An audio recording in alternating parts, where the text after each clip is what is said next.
New Delhi installed administration has intensified the ongoing eviction drive to grab the Kashmiris' land which has been in their possession for generations.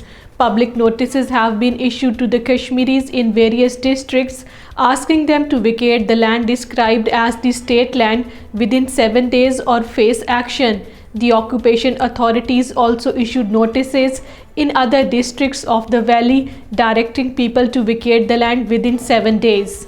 All Parties Hurriyat Conference has said that January will be remembered as the month of massacres in Kashmir's history.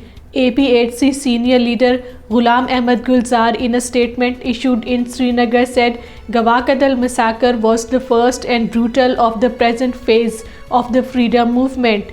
Posters appeared in Srinagar and adjoining areas urging people to observe complete shutdown in Srinagar and adjoining areas to remember the martyrs of Gaw Kadal, Handwara and Kupwara massacre. Over 50 people were martyred and hundreds over were injured when Indian troops had opened fire on peaceful protesters in Gaw Kadal area of Srinagar on January 21st in 1990.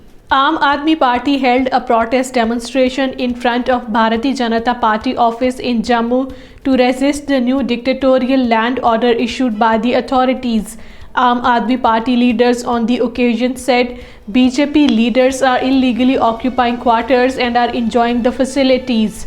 District Development Council Ramban has unanimously adopted a resolution to oppose the authorities' eviction order. Members in their resolution said simply branding the people as land grabbers is not unjustified but misleading as well. The administration must prevent the authorities from demolishing or damaging the properties, read the resolution.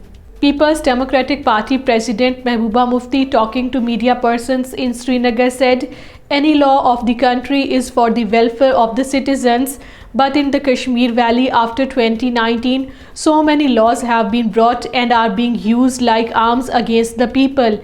National Conference Vice President Umar Abdullah, in a statement in Srinagar, said the eviction campaign is aimed at harassing the people and diverting the attention from the main issues as the authorities have failed to improve the situation on the ground.